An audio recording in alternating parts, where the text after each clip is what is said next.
The second I started sharing about the work that I was doing, I felt like my career just like exponentially grew. This week, I'm joined by my good friend and designer, Andy Weir. Andy's the sole product designer at a startup company called Feathr and the host of the UX Outpost YouTube series. I love this conversation because we dive deep into his personal journey from designing t-shirts to then being on a product design team of one, and his latest transition of content creator. So let's get into it. Andy, thank you so much for joining. This is actually the first podcast that I've recorded, so you're lucky number one. I guess I'm the lucky one. So I was really excited to talk to you, understand more about your background story. We had a conversation around like being a sole designer, and that's really the topic of today that I wanted to cover with you, was just like the design team of one. I have personally been in that situation, so being able to talk to you about it and just learn from you is kind of what this is about. So. Well, yeah, thanks for having me. I'm excited to be here and excited to share my story, but also just like have a natural, organic conversation with you, and also hopefully be able to learn something from you as well. You said you've had this domain for 10 years now, and the whole goal is to like talk about the like state of design, and like my mind immediately went to, well, the state of design looked a lot different 10 years ago than it does today. For sure. When did you get started? Jeez, man, we're going back to 2007. I've been designing since 2007, and I got started because I listened to a lot of metalcore when I was in high school, and I was just graduating high school around this time. Went to a lot of metalcore shows, hardcore shows, and just made an observation that like you either fit into one of two buckets. You either played music or you sold apparel. And I grew up playing music, but I wasn't good enough to do anything with that. And I had never designed a day in my life. And so I figured if I'm not a good enough designer, or a good enough musician, then maybe I could be a good enough designer. And so the whole goal was to like create this like lifestyle apparel brand for kind of like people in that niche, that scene, that music scene, that hardcore scene. And so I think it was in 2008 that I got my first leaked, cracked version of Photoshop. Shout out to people that have been around since those days. If you know, you know. And got started on that lifestyle apparel company. I did that for a couple of years while studying business management. Once I graduated high school at Kent State, go Flashes. But then I ended up dropping out of college. So I guess I'm not a Flash anymore. Yeah. But I dropped out to move to Colorado, as part of a nonprofit organization out there that was very focused on music. And that was kind of like part of the reason why I moved out there, was like, I'm trying this design thing and this lifestyle apparel thing. But, since I grew up playing music, like maybe I could get, more focused on that and learn more. But the second they realized that I knew how to use a computer, I started using my design skills. And so, that's kind of where things kind of picked up. So how many t-shirt designs did you make back then? Oh man, how many t-shirt designs did I make that got printed, or how many just in general? Because the ones that got printed were a lot fewer than just like, testing ideas and seeing if they work. But that was endless. And this is so long ago, I can't even remember how many shirts I actually designed and got printed. But it got to a point, like I had an online store. I wasn't just going to these shows and like selling at these shows. Like I was like also shipping shirts across the entire country. Oh, that's awesome. And so that was like a very surreal moment for me as like this 18, 19-year-old kid, and just like getting tagged in pictures on MySpace or whatever, or like sending these shirts out to like Hawaii or Alaska or whatever. But then also like going to my local Hot Topic and seeing kids like walk around the store with shirts that I had designed that I have no idea who these kids are. So really, that's cool. The first time you've seen the users in the wild, Yep. Yeah, that's awesome. Yeah, 10 years ago. I actually came from a little bit different background than that. I never was in print design or graphic design before. Like digital was the only thing I've ever really designed. So yeah, it's a different, interesting kind of background, I went to school for film, and I dropped down as well. So same. Yeah, it was. Shout out. Yeah, I saw your interview, which we'll get to a little bit later with Nolan on the UX Outpost. Shout out to the UX Outpost pod. But yeah, Smash that subscribe button. yeah, smash it. He mentioned he did a tour at Full Sail, and I did the same exact thing. And I wanted to talk That's to him crazy. about that as well. Yeah, maybe you guys were there at the same time. Or Yeah, probably. yeah. Yeah, I might be a few years older. I don't know. Yeah. But yeah, it was like the price tag was kind of high, and I was like, I can't swing this. But Yeah. yeah, sweet. So how did you make the kind of transition from that to product design and? Yeah. I moved to Florida in 2013, and it was probably wasn't until like towards the end of 2014 that I got my start with some agencies. But kind of rewind, from 2013 to 2014, I was working this job at a church, and we partnered with these third party agencies. And so I was kind of like the communications associate. I was like the liaison between the staff and these agencies designing that was doing all the design work. And I was there for about a year, and then I ended up getting let go. And the agencies that I was working with immediately reached out and were like, "What can we do to help support you? What can we do to get you some work?" And I had already been like doing some design work with them too. And so it just felt like a natural fit. And so I worked with each of those agencies for like 6 months to a year, and eventually ended up going full time with one of them. And that was Brave People. Nice. And so, yeah, I started working with Brave People sometime in 2015, I think. So this is like That's end of early. 20. That's awesome. Yeah, yeah. And they were like, we like your style, we like your design, but I had never designed a website, a day in my life. I think I had like set up some WordPress sites back in like 2012 or something like that, but I hadn't actually designed a website. And so they're like, we like your style, we like your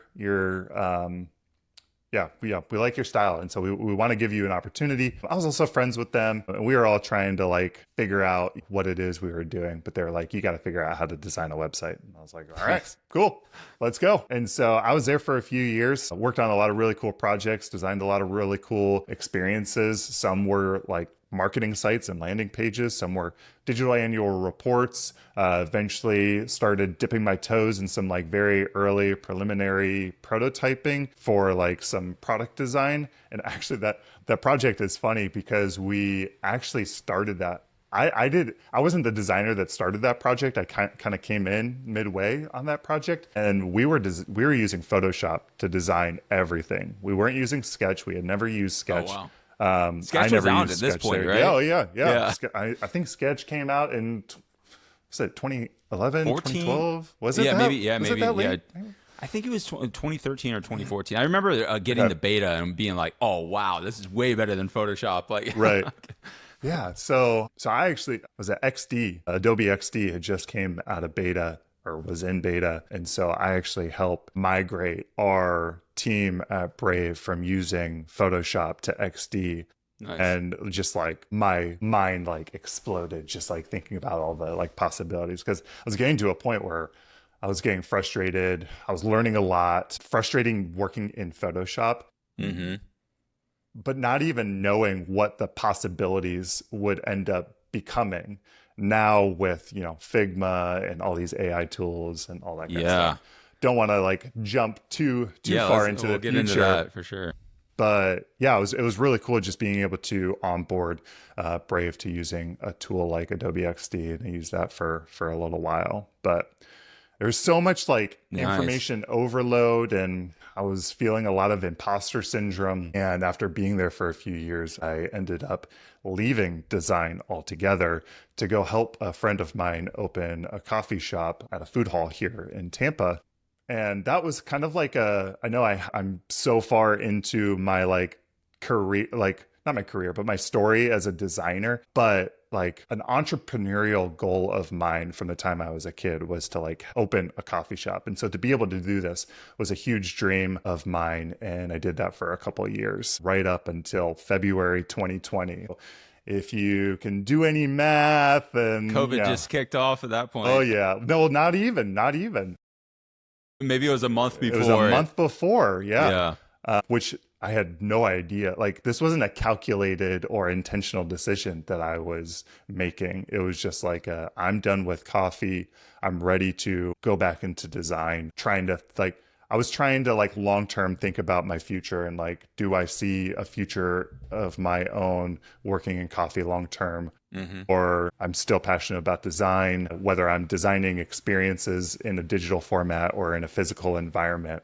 It's all design, it's all Yeah. creative, it's all art. And so I figured it would be best to get back into design. And so this was, yeah, right before COVID. So you got back into design right before COVID started. So everybody at that point was 100% remote, right? Yeah. So Yeah. I was interviewing with an agency, an advertising agency here in Tampa, like a week before COVID kind of blew up. And it was hmm in that interview that the people that I was interviewing with was planning on going to South by Southwest the following week. And their phones were blowing up saying South by Southwest was getting canceled.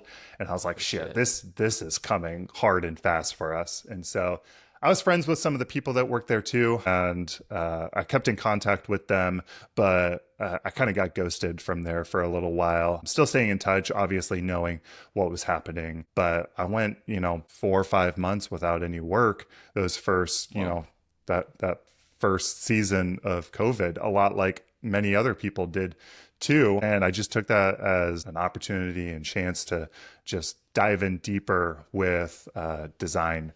It was May 2020. I was listening to this podcast. It's now called T-Boy, the best one yet, but it used to be called Robin Hood Snacks. It was the Robin Hood podcast. And they just share, business related story, news. And in that episode in May 2020, they mentioned the $2 billion valuation of Figma. And I was like, Figma? I was like, I've heard of this. I know it's a design tool. I don't even know if I knew it was a design tool at that point. When I was working at the coffee shop, some former coworkers of mine from Brave came through and was talking about Figma. And I just assumed it was some sort of like coding framework, language, technology. But then, eventually later on realized that it was a design tool. And so once I listened to that story about the valuation, I was like, I want to figure this out. I want to figure this tool out. And so found Xander from Memorizely. oh, that guy's awesome. If you know him, or if you don't know him, you might know his super fast, Yeah, tips and tricks. And I binged that content and would like watch what he did and get into Figma and do it myself. that's So awesome. I learned a lot from him. Yeah. So what was the kind of learning curve for you when you just got back into design at that point? You're learning Figma. I remember that transition too. We were still using Sketch. Even when Figma launched, I was playing with it a little bit, but our entire design system was based on Sketch. So it was harder to make a transition at that Right. point. But obviously, yeah, the better tool rises to the surface. Yeah. But Well, Sketch is trying to make a comeback. they are. They're They still finally going, man. released, was it Auto Layout they just finally released or something like Yeah, that? a little late, but yeah. Man. Meanwhile, Figma is releasing Figma Make, and you can create prototypes in the tool, which is just wild. Man, I want to talk to you about that a little bit later because Yeah. I haven't dug too deep into the Figma Make product yet, but I would love to pick your brain on that later. Absolutely. Yeah, I've been deep in it recently. I've been on the Lovable train for the past I don't know, 3 or so months. But Figma Make has really come I and saw clutched your the your past. post today on the lovable raise, man. That's Yeah, crazy. yeah, that's exciting. That's cool for them. Yeah, dude, it's a killer product. I mean, even out of the release, We have teenagers that are making and building and products, Full- and then yeah. shipping these and making millions of dollars without writing a single line of code because you're able to connect with Supabase and all these things. So really Yeah, cool. yeah. Built anything cool on it yet? on Bolt or Lovable? Yeah, so I use these tools as like concept prototyping.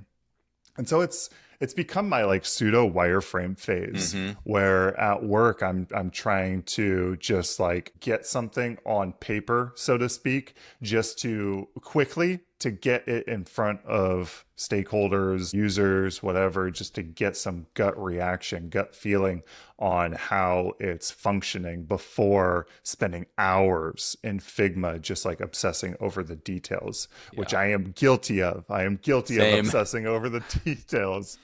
Yeah, it's like getting lost in the forest, you know? It's like you can't make your way into a direction when you're like just zoned into the details too deep, you know? You got to Yeah. zoom out and a lot of times like when you're communicating these ideas, especially to the team or stakeholders or to other engineers, it's much better to put something in their hands that they can actually use. Yeah. Goes a long way. So bring us to like the current state today. One of the things I wanted to talk to you about was around being a sole designer. I'm assuming, your experience at Brave, a shout out to them. They're awesome. Gabe Lopez is great. And what they've done and built that agency is like, I've admired them for a long time. Obviously, working in an agency is a lot different than working on a product design team and being there. Yeah. So how's your kind of transition been and what led you to Feathr and Yeah. what does that look like? Yeah. Well, I guess for what it's worth, when I joined Brave, 10 years ago, I was working with another designer, Gabe's brother, Ben, who is a very talented illustrative artist and designer, and we had very drastically different strengths. And I also, like, as my first career job, I was also still trying to figure out what my strengths were. Yeah.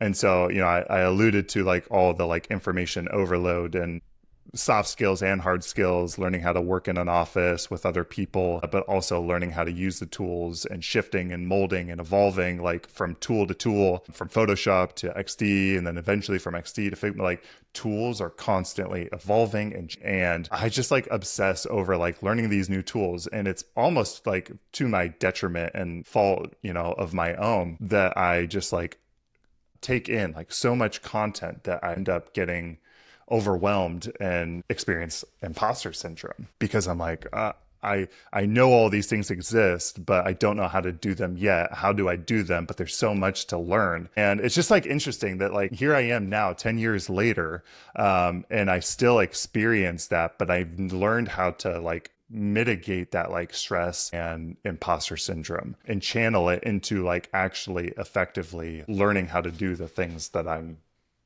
learning in my Yeah. brain, Yeah, no, it makes sense. I think Aristotle's quote around like the more I know, the more I learn, the more I realize I don't know anything pretty much. So, Right. like I'm paraphrasing there, but like along the lines of like the more information you have on something, you realize that you don't really know anything. It's like Yeah. Yeah. And you can like delicately balance that with like, you don't know what you don't know, but also the second you know something, over time you like it diminishes like knowing that you know that you take these things for granted, and so absolutely. at the same time you don't know what you don't know, you also don't know what you do know. And so that's why it's so important, like usability testing and having conversations with other people, other users on their experiences is so valuable because you take these things for granted.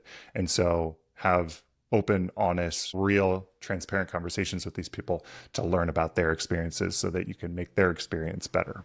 Yeah, that's awesome. Yeah, I mean, I think, all good designers that I've talked to and worked with in the past, they all experience some form of imposter syndrome. Artists, like illustrators, I'm like, man, I don't know how you do what you do, but I admire it, and I definitely want to work with those people. So yeah, finding your own strength, like that was Yeah. something you just brought up is like, how did you discover that? I think it was getting back into design, my COVID hobby of just like learning Figma. I eventually got a job with that advertising agency that I was interviewing with before COVID happened over that summer. And I was there for a year. And for that entire year, I kept advocating like Figma is like this incredible, great tool. I'm using it on the side. I'm like learning new ways of designing every single day and was advocating for us to use it at that agency. And it never worked, but I also just like ended up I worked on some cool projects there. I did some like website design, which like having Brave on my resume really like gave me a leg up at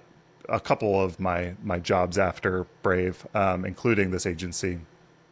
But at the end of a year, like I could have like looked back and evaluated that I probably did 90% like PowerPoint updates. And I was just like, this is Nice. soul sucking. I don't want to be doing this. And so I actually ended up taking a job at a company called Webstron Store. They sell food and food equipment online to bars and restaurants. You can kind of think of them like the Amazon for the hospitality industry. Hmm.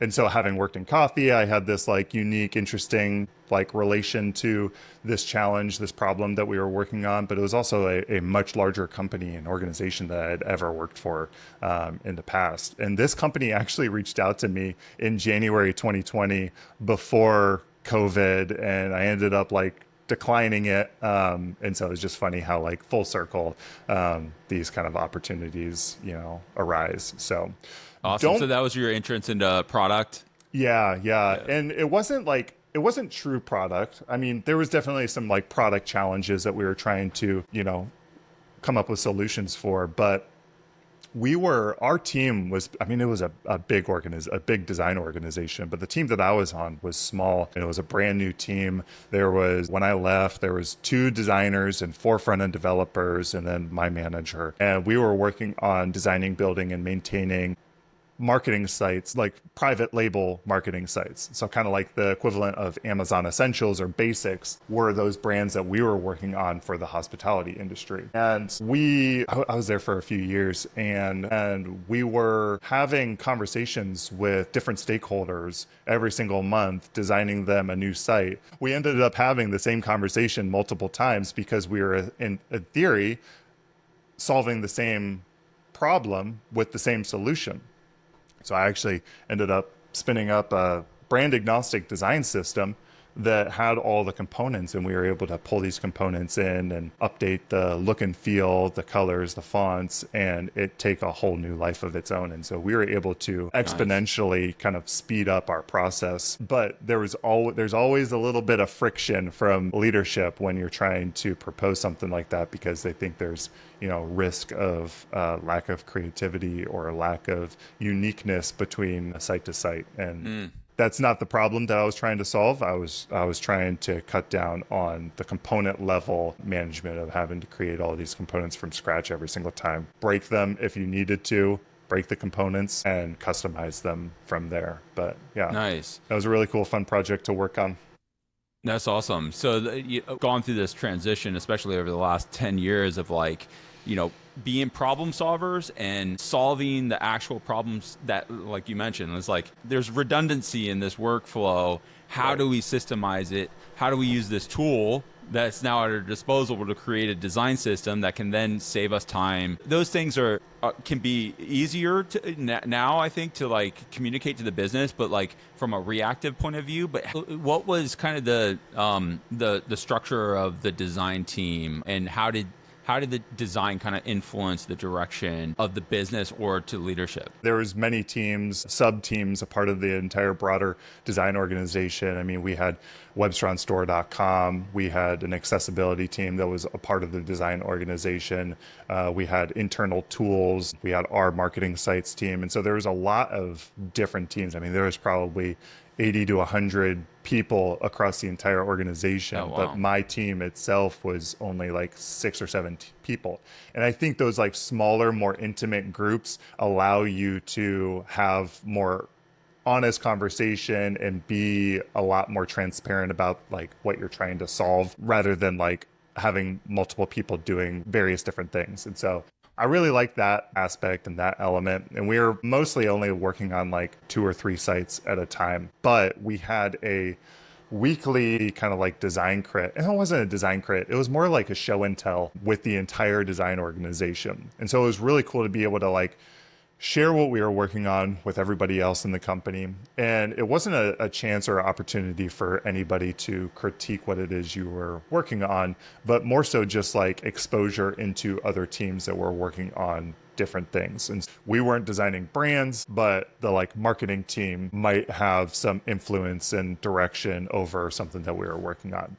That wasn't always limiting us to what we could do with the site. Sometimes they wanted us as the marketing sites team to set the direction of what this brand would look like, and then marketing would absorb that. And so there was a lot of just like we were all wearing multiple hats and being collaborative cross team. It fostered that culture and that environment. That's awesome. Did you guys work with the branding team on creating kind of a consistency within the design system? Were they using it as well and providing feedback, vice versa? Yeah. Nice. To the point where like it was getting these marketing designers in Figma to like create, style sheets or brand guidelines or whatever, and that was like usable assets for us to be able to use in our mock-up. So whereas like they're usually used to working in tools like Photoshop or InDesign or Illustrator or whatever. So yeah, that was really cool. Yeah, getting them out of the Adobe products, right? Get them out. And I haven't used Adobe in probably like 5 years. Yeah, really? Yeah. It's probably it's been a long time. Yeah, It's good. Not having to leave one tool, but that's changing. Like you mentioned, like there's always new tools to learn, and even with AI, obviously Figma has Figma Make, but there's other AI products that you can prototype with, and use Figma to design at a high fidelity, and getting the AI engines to kind of build out some functional code. We're starting to get out of the tool again a little bit, So what's your take on that? Like how? Oh yeah, I'm all here for it. Yeah. I'm trying to use all the AI tools because I am a strong believer, and we're not going to lose our jobs to AI. We're going to lose them to people that use AI. And so, going back to like 10 years ago when like I was using Photoshop and evolved into XD, and then like I'm constantly absorbing these new tools and figuring out how they can improve my workflow and speed up my process so that I can focus on the thing that I actually care about, creating products that people actually use. People want to use. That's awesome. Yeah. So at Feathr, in your current state today, how do you manage your workflow being like the only designer at a company focusing on the product? Yeah, well, I'll start out with kind of like some boilerplate stuff about where I'm at. I'm at a company called Feathr, as Cam alluded to, and I've been there for just a little over 2 years, and joined them as a solo designer on the product team. This company has been around for 12 or so years, and it's evolved quite a bit. It's always been a technology or software company, but they've just never had a designer on the team. And so I came in at a very unique point in the company trajectory where they were shifting kind of models. And the model that I joined is currently a marketing software specifically geared towards nonprofits. And we are ramping up. We had a list of features that we wanted to add that our customers were eager to have in the app. We found that our customers were naturally nonprofits, and their pain point was kind of managing their marketing across different products of different software. They're using MailChimp for email, they're using Google Ads for display, and they really found the value of being able to manage all those campaigns under one product. And so we weren't actively seeking out, working with nonprofits or supporting nonprofits, but it was just kind of like naturally, it was a natural fit. That's cool. That's where I'm at now. Like I said, been there for a little over 2 years, and just regularly trying to support our customers and give them more opportunities to raise awareness to their audiences and grow their audience. That's awesome. So what's your day-to-day look like? How does your process work? Like where does requirement start? How do you juggle between, producing the output and being able to really understand the input? Yeah. Well, we have a VP of product and a product manager. The product manager has only been a part of the team for the past 6 or so months. I've been working with the VP of product for the past 2+ years, and he was the product manager for the past 2 years. And so whether either one of them like requires a lot of close collaboration. A lot of tickets were written by them. At some points along the way, I was jumping in and writing requirements. We have a feedback request submission tool that our customers have access to. Customer success people at the company have access to that they can request features. And so being able to jump in there and see what it is that our customers are wanting is kind of like the starting point to a ticket. And so whether it's me writing a ticket, which doesn't happen too often, but it would happen occasionally. Now with having a dedicated product manager, he's doing a lot of writing the tickets, or the VP is writing a lot of the tickets. And so those tickets would eventually make their way to me in the Kanban board and get assigned to me, and I'd read through those requirements. We might have a kickoff kind of call to discuss those requirements if I have any specific questions, but sometimes those tickets just randomly I'd get an email in my inbox saying this ticket was assigned to you, and I'd get a DM from my boss saying, "Hey, this ticket's assigned to you," and that was all I would get. And so I would take that ticket and read through that ticket, and if I needed to, hop on a call with my boss to get more clarity around what that feature was trying to achieve. From there, I mean, up until recently, like doing a lot of secondary research, right? So like using tools and platforms like Mobbin now. Mobbin's incredible to find a lot of research and flows about how existing products treat certain behaviors and flows and all that kind of stuff. And so learn a lot from there. And there hasn't been a huge prioritization to like usability testing up until recently, or just like hopping on a call with users to find out their pain points. We primarily source that through the Canny feature request submission platform. And so very little of my time was spent talking to users. And so I was making a lot of biased decisions, though the requirements were pretty thorough. Yeah. That's cool. Now, I mean, as of like literally the past couple months, where things are shifting and evolving so significantly with all the new AI tools, when I first started using Lovable a few months ago, I would take that ticket that's assigned to me and just feed it straight to Lovable. And it generates something, but I've found that sometimes like finessing and refining the prompt to be a little more specific and brief and consolidated, you end up with a better result. Make sure all the requirements are listed there, but it's better to get a prototype started with a little bit of context and information, refine that and get it in a good enough state, get the look and feel and well done. And it might be the first screen in your flow, right? Get that done really well. Don't worry about all the other states, all the other screens. Focus on that first one. And then once you get that in a good enough state, then follow up with prompts, adding additional features on top of it.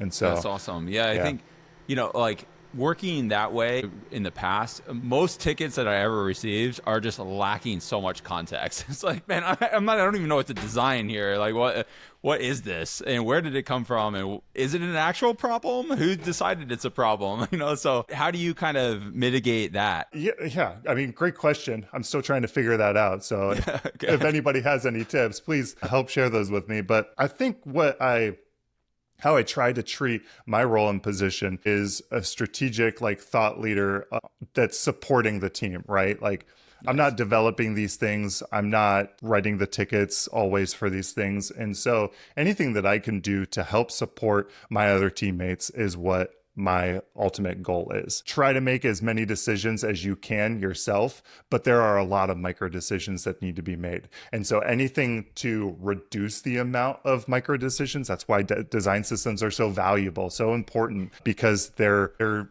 reducing the amount of options that you have to choose from. I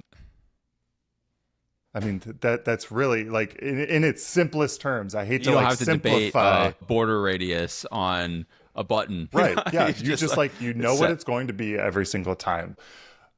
Set those decisions once, document those decisions, share those decisions. But when it comes to the like real important issues, the user experience, the flow, yeah, I mean, you're always going to have difference of opinions. And I'm experiencing this right now with a new feature that I'm working on in a usability test that I created in Figma Make, is that like you have one conversation structured the same way 10 different times and you're going to get 10 different reactions and Mm-hmm. responses to that thing. And so what's most important about all of these conversations is you can use all this data to go back to your stakeholders, go back to leadership and say, this is what the people are saying. This is where people are getting tripped up. And it might just like, it might not be a design problem. And that's why it's important not to get hung up on the border radius or the spacing or anything like that. Like just get the user experience done well,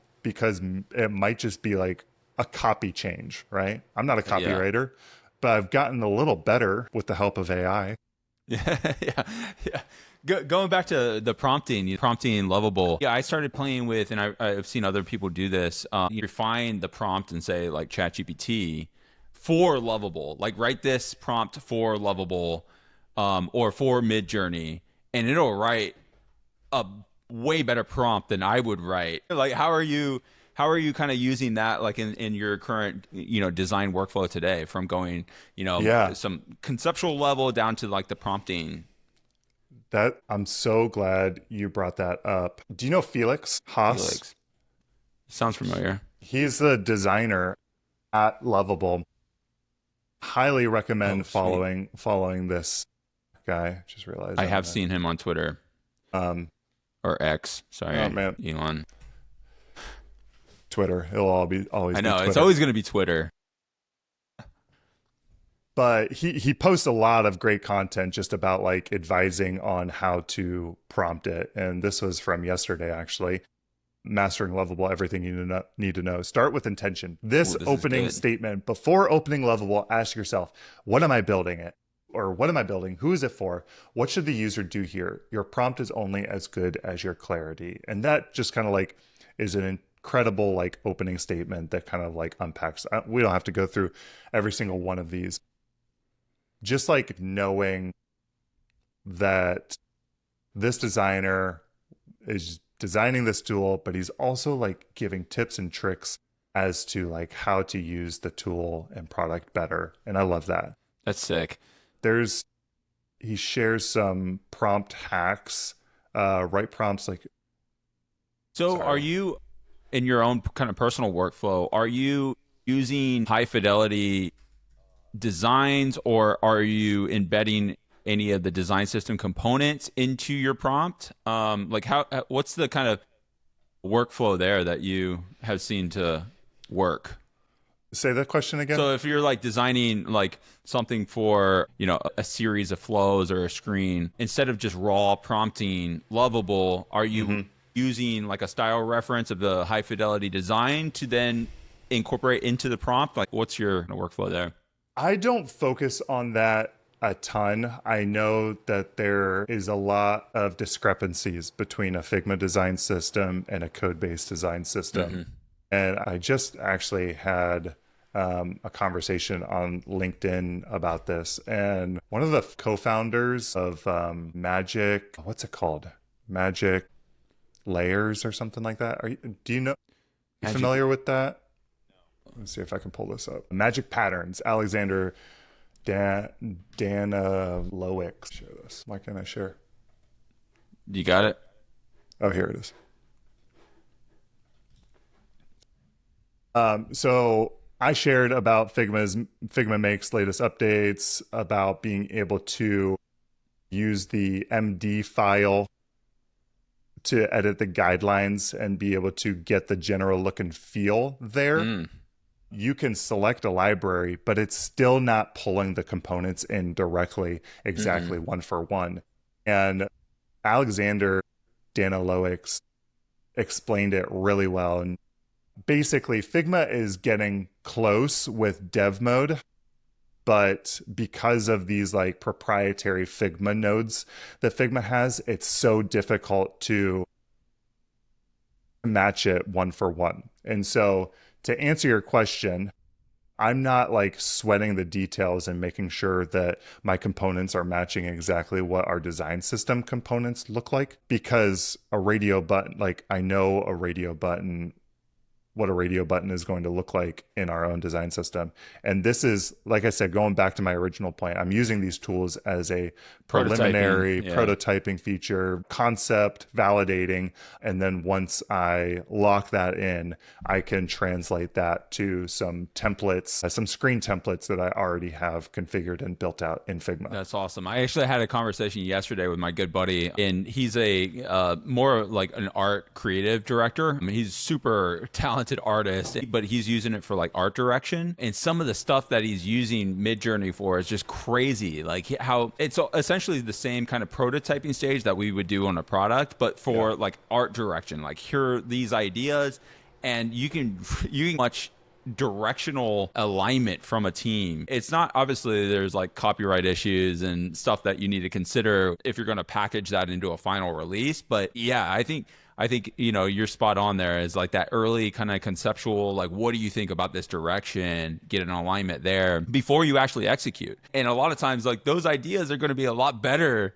Like you mentioned, what was your quote that you said is like, we're not going to be replaced by AI, but we're going to be replaced by the designers who are using AI. Exactly. And I think that's spot on, man. Yeah. Yeah. There's also this other resource that I want to share from Lovable. See if I get the right one. Prompt Power Up UI Lovable. This resource was created using Lovable. Love that they're using Nice. Lovable is using Lovable for Lovables. Oh, But shit, we're in trouble. this first prompt is like, I mean, explains itself, right? Like use ChatGPT to make your prompt better. Oh yeah. Lovable is not a, it's not a prompt tool. It's not like you're not trying to like chat back and forth with Lovable. Lovable is a tool that you Output. execute in. Yes. And I think Felix said that somewhere probably more eloquently than I just put it, but that's kind of how I treat it too. That's Exactly awesome. like you said, like, right? Like using ChatGPT to, write a prompt that is going to write a prompt a million times better than you would Yeah. spending hours on it. So. Yeah, absolutely.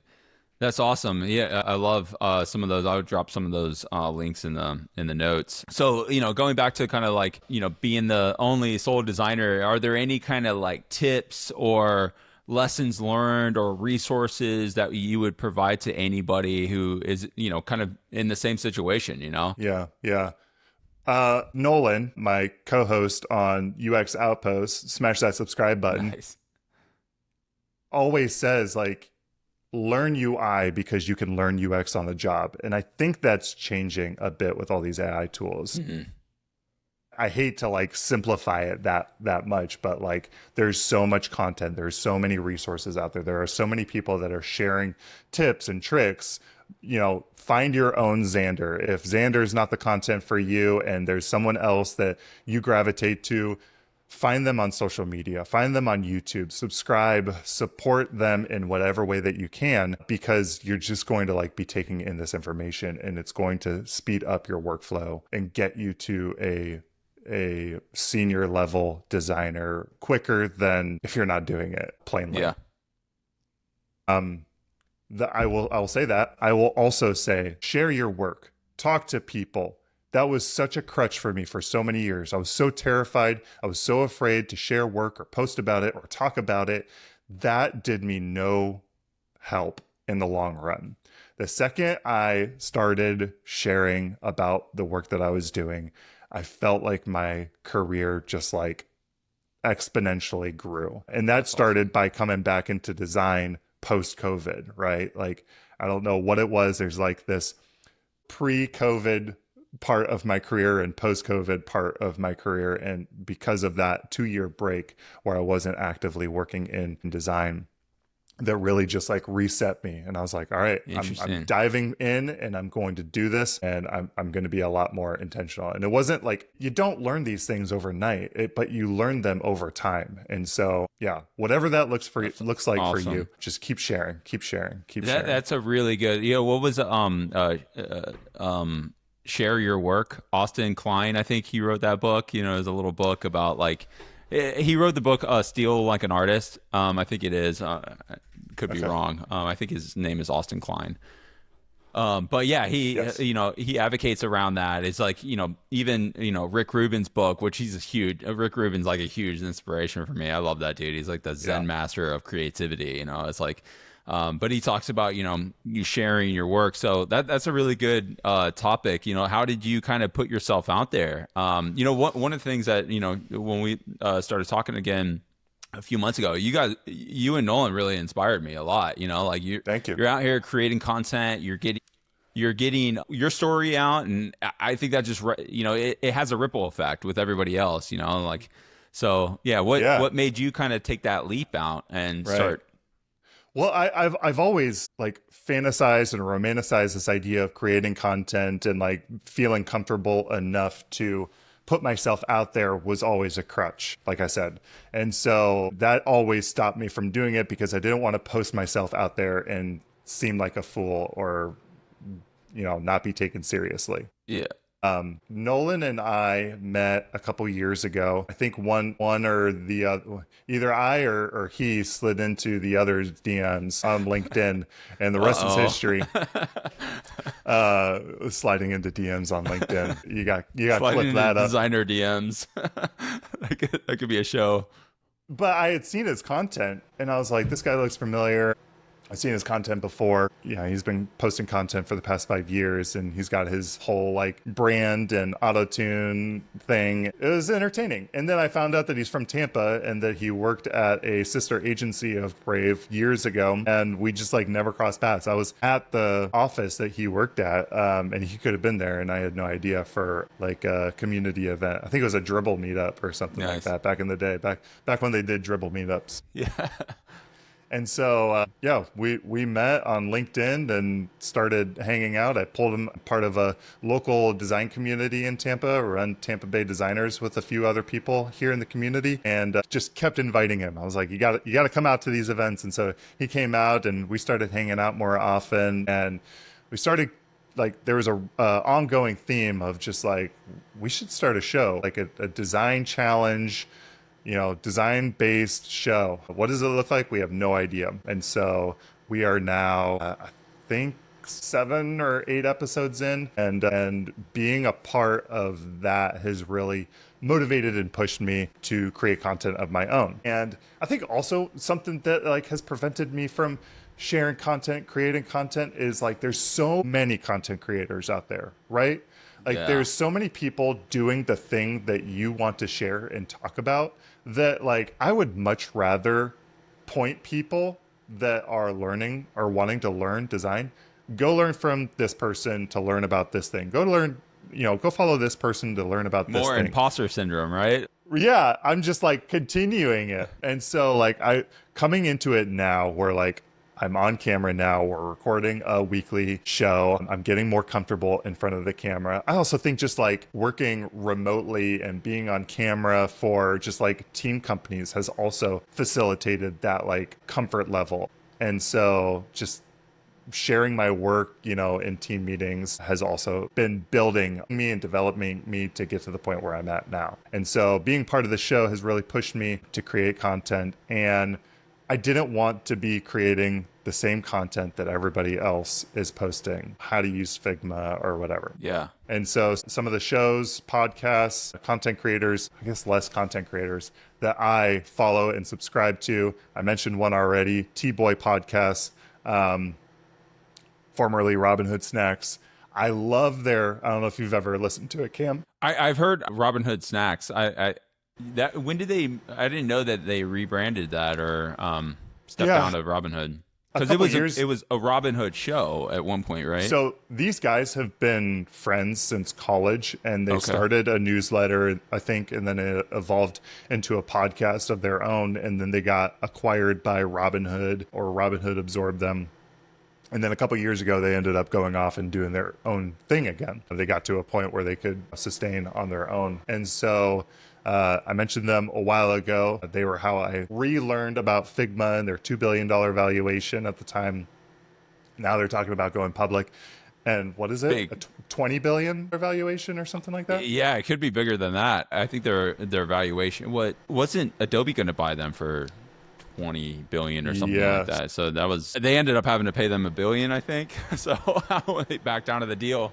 I don't know. Those numbers could be wrong, but I feel like I just talked about it in one of my clips recently. But anyways, so that was one show that like I, love the style and format. It's 3 stories daily. It's very fast paced. It's very entertaining to stay engaged with.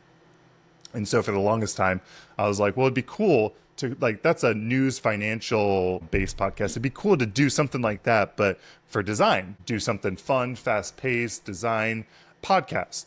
And another like source of inspiration is Weekend Update on SNL. Love Weekend Update. oh yeah, yeah, And it's very similar, like fast paced, I but love it. satirical, Yeah, very entertaining, very fun to watch.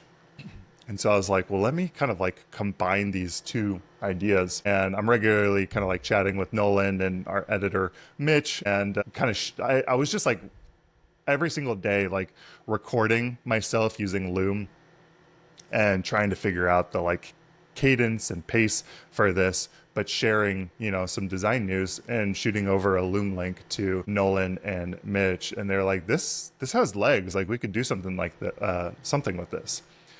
But without a following, like a podcast means nothing. And so, trying to clip these up into even shorter, more bite-sized clips so that they can be posted on social media, TikTok, Instagram, YouTube, things like that. And so that's awesome, what, man. That's I what we've love been it. doing.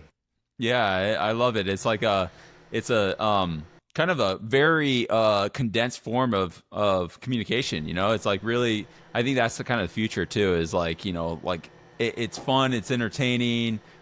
You're sharing information that I didn't know. You should share the thing around the Ferrari logo, and I was like, oh, that's cool. That's like awesome. Yeah. Yeah. I guess like one last thing that was kind of like a motivating factor to this is there's so much design news out there, right? Like I subscribe to way too many newsletters. My email inbox is always filled with a bunch of email newsletters about Yeah, same. all this like random design news. And it's fine if you're like subscribed to one, but it's hard to like stay on top of all of them, right? Mm-hmm. And I'm not posting every single story. I'm not clipping up every single story, but I'm trying to like keep it to like the biggest, most important stories in the world of design to share those with, so that people don't have to subscribe to all these newsletters to get these these news facts, these design news facts. And it's funny. I actually got a DM somewhere, Instagram maybe. The person was like, I love these design news, but have you considered putting them in a newsletter format? Because I can't keep up on TikTok or Instagram or whatever. I was like, that's interesting. You It's might just as kinda well. like I mean, yeah, it's going backwards. yeah, and you're totally right about like just the amount of information that is out there right now. It's so hard. It's like it's so hard to distinguish like the signal through the noise. Like I subscribe to a lot of newsletters too, like on Substack and others, and maybe if I don't read it every week, but then there's like one little nugget that for whatever reason my attention goes there, and I'm like, oh shit, okay, like this is a good idea, or I didn't know that, and I think it's easy to get stuck in that kind of trap. Even I've been doing. Obviously, I've sat on this domain for 10 years now. It's like, why didn't I do it 10 years ago? But yeah, hindsight's 2020, and it's like you looking back, it's like if you're sharing and you have some sort of niche, might as well just get it out there. It's like Yeah. you don't have to be the filter for other people's attention. I think that's the thing too. And I love what you're doing, man. I'm super inspired by it, and keep doing it, man. I think the more you share, the more it gets out there. Yeah, thanks, man. Appreciate it. Yeah. Yeah, it's been a fun journey. It's been a long journey, but that's the thing with just design and careers in general. Like you got you got to stick it out. I don't like to have any regrets, but I often think about like where would I be now if I didn't take those 2 years off? And that's not the point, right? The reality is that is very much part of my career and my journey of where I got to now, and I'm stoked where I'm at now. I'm That's proud of where awesome. I'm at now. So don't dwell on those. Don't try not to have any It's a regrets. tough Just market right now. I really like that, your story there, because sometimes I wrote a blog post about this book called Slow Productivity by Cal Newport. It was mhm. just basically like the creative process, and like slowing down sometimes, and reducing the amount of input before you take action. I think gives you a better perspective when you do dive in 100%. And I think your story and taking that time, like you said, it's like you're still designing, you're still being creative in that Right. space, but it gave you a different perspective when you came back. Yeah. Um, And honestly, like I'm here talking about like would I be more advanced if I didn't take those 2 years off? But honestly, like maybe those 2 years actually propelled me, and I'm further along now Absolutely. than I would have been if I didn't take those 2 years off. So Yeah, it's not linear. Journeys aren't linear. You kind of have to go off in a million different directions. absolutely. Embrace that chaos, embrace kind of going off and branching out and exploring other options and possibilities. If my Figma file looks anything like what my journey has been as a designer, both would be equally chaotic and messy. Shit, yeah. Detached components everywhere, man. Exactly. Yeah, same. Yeah, like one thing I wanted to ask you before we wrap up here, with your experience kind of taking a step out of design, doing something else for a while, I've noticed like on LinkedIn, there's, I don't know the numbers, but there's like a bunch of people that are unemployed right now that may have gone through recent layoffs. All these tech Right. companies are laying off people right now. Well, companies are getting lean with their design teams, and they're trying to do more with less. And that's fine, but the problem is the senior designers, they're using AI, to go back to something I said earlier, are going to be fine. But it's the people that aren't using AI, and it's the junior designers, even if you are using AI, that might not have a leg up. And that's frustrating, and that's challenging, Hmm. and I feel for everybody out there that is going through that right now. I guess the best advice that I have to give you is just like be diligent, stay after it, Yeah. keep learning, keep growing, start doing things on your own, try building something in Lovable, chat with ChatGPT, figure out a problem space in a market, and who knows, maybe your idea could kind of like pop off and take off. Yeah, absolutely. Yeah, stay on it for sure. I think constantly learning is key. Is like knowing, like you said earlier, is like finding your own strength as a designer, what you do best, what you don't do best, and being very honest about that. Like where your strengths are, where your weaknesses are, because design is a spectrum. It's like wherever you kind of fit along that spectrum, whether you like the kind of problem solving UX research kind of realm versus the UI kind of high fidelity design, and getting closer to the code side and implementation. I think that's where kind of design is making that shift. It's getting easier to ideate on ideas, but also get to the execution phase. And I'm honestly more stoked than ever for design. I think we're in that realm now where we can ship our own shit. It's like now we can like actually build it as well. So Yeah, it's becoming a lot more accessible. So I'm absolutely. excited for the future. Yeah, same. Well, sweet, man. Yeah, any parting words? Definitely I want people to check out the UX Outpost, but anything else that you'd like to say or drop knowledge? Yeah, I'll just say UX Outposts. We have an episode come out every single week. You can check the show out at uxoutpost.com. We send a weekly newsletter that kind of like summarizes everything that we talk about. We're on Patreon. You can subscribe to us on Patreon and get some behind the scenes, tips and tricks that we kind of evaluated after recording the episode. And we got some follow-up stuff there that's fun and exciting. You have to check that out. But the show is on Nolan's YouTube channel, Nolan Perkins, Rad Nolan. If you search him, you'll be able to find him. I'm sure Cam can I'll drop the notes. links in the chat too, or in the description. But yeah, that's it. I'm Awesome, on man. social media, Andy Weir Design. Come find me, Andy Weir, not the author. Is there another name out there? Not the author of books, but author of designs. Nice. Maybe one day you could throw a book in there. Who knows? and then I will become author of books. Cool. Thank you so much, Andy. I really appreciate it being the first guest on this, and I appreciate you sharing your story and doing what you do. So thanks a lot, man. No, thanks. Appreciate it. Thanks for having me. Cool. All right. Talk to you soon. All right. Sounds good. Bye.